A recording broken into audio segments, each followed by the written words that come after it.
Olá, pessoal, professora Karina, com mais uma aula de arte para vocês. E o nosso tema de hoje é sobre a Índia Antiga. Nós vamos ver o que foi o processo histórico que aconteceu aqui na Índia, o que é que isso interferiu dentro da produção artística, tá? E quais foram os destaques dessa arte. Por quê? A primeira coisa que é importante vocês saberem é a questão do contexto histórico, porque a partir dele é que nós conseguimos observar o que foi produzido por essa cultura, tá certo? Então, a arte indiana, ela também passou por períodos, principalmente o período védico, né, que é considerado a marca da Índia Antiga. Então, nós vamos trilhar esse caminho agora com vocês, mostrando para vocês como foi essa trajetória.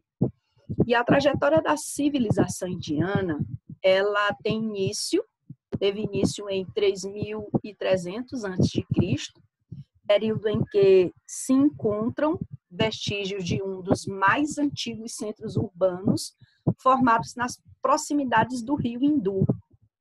E no século XVI a.C., o território indiano ele foi alvo da ocupação de uma série de tribos nômades provenientes da região do atual Irã, comumente conhecidas como Árias. Esse processo histórico aqui fez com que a Índia, os indianos, eles produzissem muita coisa em torno da arte. Então, nós podemos ver que essa arte ela foi realizada através de um processo. E aí, os Árias, entre outras regiões, os Árias eles controlaram porções do território onde a civilização hindu fixou marcantes traços da cultura indiana. Então, os Árias eles tiveram uma participação muito forte no que se diz respeito à produção dessa arte. Então, esse período de ocupação, ele marca exatamente o início do período védico, que vai de 1.500 anos antes de Cristo até 500 anos, onde as grandes fontes documentais que narraram a história indiana nessa época são um conjunto de hinos religiosos conhecido como Vedas.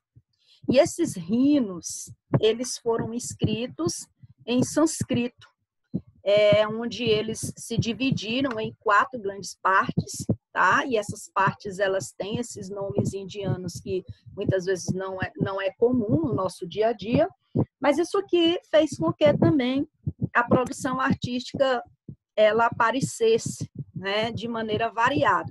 Então, essas partes foram o Altavar Veda, o Samar Veda, o Yajur Veda e Rig Veda. E outra fonte de conhecimento histórico também que foi encontrada foi dos Brahmanas, Upanishads, que relatam o momento em que a civilização indiana ela passou por esse processo de transição. E, além de fazer menção à formação e expansão indiana, qual é a função desses documentos? Que importância esses documentos tiveram? Na verdade, esses documentos também são de grande proveito na compreensão das influências culturais que dá origem à sociedade hinduísta. Então, nós temos a sociedade hindu, ela tem essas características, como eu disse a vocês. Então, para que a gente possa compreender o que essa gente produziu, como que essa civilização produziu a sua obra de arte, nós temos que trilhar esse caminho, esse processo histórico. E é justamente quando observamos a organização da sociedade indiana em castas, por exemplo, é que nós conseguimos entender como que essa cultura, como essa civilização, ela era dividida. E quando nós falamos em castas, sociologicamente falando, as castas elas são condições sociais fechadas, tá? Um regime fechado em que não existe uma mobilidade social, não existe uma estratificação dentro desse processo, porque existe uma escala de divisão onde os brahmanes são o topo máximo da cultura, enquanto os pares são as pessoas de classe mais baixa. E um pária nunca se transforma em brahmane, e brahmane nunca se transforma em párias. Então, amados, o que eu posso dizer para vocês é que as castas, elas se organizaram na sociedade indiana durante vários séculos. Hoje nós podemos dizer que esse processo de castas foi abolido, mas a marca da cultura indiana vem desse tipo de organização. E o que é que se falava, o que é que se mostrava dentro desse processo de organização de castas indiana, dentro desse modelo? Então, dentro desse modelo, a condição de um indivíduo é determinada pelo seu nascimento. Quando ele nasce numa classe, ele fica lá nesta classe toda a vida. Que a gente não chama nenhum nome classe, a gente chama casta. Quando ele nasce em uma casta, ele fica lá e permanece nessa casta. Então, em cada uma dessas castas, nós podemos observar o direito nato de exercer determinadas profissões definidoras do prestígio da posição social. Então, na hora que o indivíduo nasce numa casta dessa daí, já é possível saber qual é a posição que esse indivíduo vai ocupar no meio social. E aí, a casta superior, ela é ocupada pelos brahmanes. Os brahmanes são líderes religiosos do povo indiano. Em contrapartida, a casta inferior, ela é formada pelos párias. Os párias são pessoas incumbidas de serviços considerados degradantes. Os párias são considerados são pessoas de classe baixa, tá certo? E durante muito tempo, esse processo de casta, ele permaneceu na Índia. E aí, no século VI a.C., que foi marcado nesse momento o período védico, ele é marcado foi marcado por intensas transformações no campo religioso e intelectual. E nessa época é que notamos a profunda transformação empreendida por dois grandes líderes religiosos que se destacaram nesse período aí. O Siddhartha Gautama e o Mahavira, né, que foram os dois líderes religiosos. E o que é que eles fizeram? Ambos pregaram uma prática religiosa marcada pelo ascetismo e a constante reflexão espiritual. Já Siddhartha Gautama foi responsável pela criação do budismo e Mahavira o precursor do jainismo. Então, amados, é nesse processo histórico, por que é importante, como eu disse a vocês, nós estudarmos a história indiana dentro do processo artístico, exatamente para que a gente possa compreender como foi que essa gente se destacou no que se diz respeito à questão artística. E aí, esse processo todo tem a ver muito, esse processo cultural tem muito a ver com a questão artística. E aí, através desses líderes religiosos, surgem doutrinas, né, que a civilização indiana vai seguir. E aí, no século seguinte, os hindus, nome pelo qual a civilização indiana era designada, eles sofreram a expansão do Império Persa. E aí, sob a liderança dos reis Ciro I e Dário I, diversas regiões da atual Índia foram controladas pelos persas. E aí, quando chega no século IV, de Alexandre o Grande, os macedônicos, que foram liderados por Alexandre o Grande, tá? O que é que eles vão fazer? Eles vão vencer os persas na Batalha de Gaugamela e, dessa forma, passaram a controlar algumas regiões da Índia, como Poros e Taxila.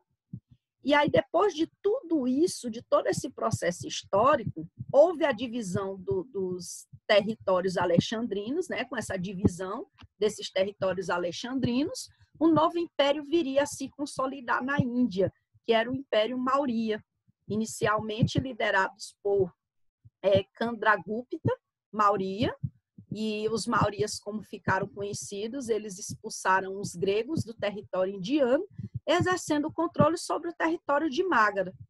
E aí, nos governos de Bindusara, novas regiões vieram a ser anexadas pela política expansionista patrocinada por esses dois monarcas. E é a partir desse processo histórico todo que a arte também ela vai se transformando, né? no jeito de produzir, tá? É através desse processo histórico que eu posso dizer a vocês que os indianos, eles se destacaram, eles foram uma cultura muito forte, uma cultura em que nós podemos perceber uma vasta produção deles em relação vamos dizer assim, a questão artística, a arte da pedraria, a arte voltada para a confecção de embelezamento corporal. Nós tivemos tudo isso, enfeites, eles vão ser destaque também na questão de enfeites, eles produziram muito objetos pessoais, tá certo?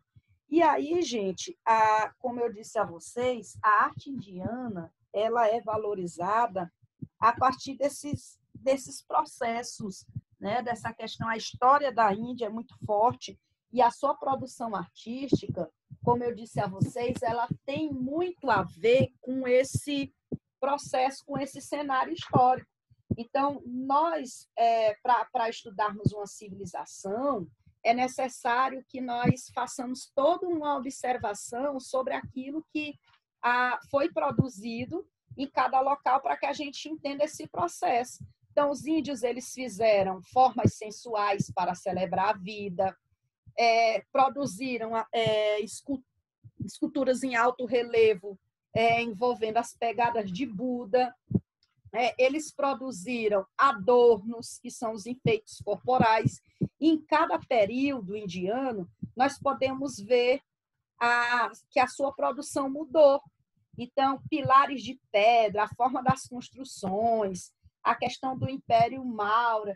Então, tudo isso marcou a cultura indiana. Então, na nossa próxima aula, nós vamos mostrar para vocês os exemplos, né, as imagens das coisas que foram produzidas por essa cultura, porque estudar a cultura indiana não é só fazer essa observação, mostrar para vocês a produção artística deles. Nós precisamos também desse processo histórico, tá certo? Então, nós vamos encerrar a nossa aula hoje por aqui, tá? Na próxima aula, mostraremos para vocês os objetos artísticos que foram produzidos por essa civilização. Então, nós vamos encerrar por aqui. Um abraço em todos.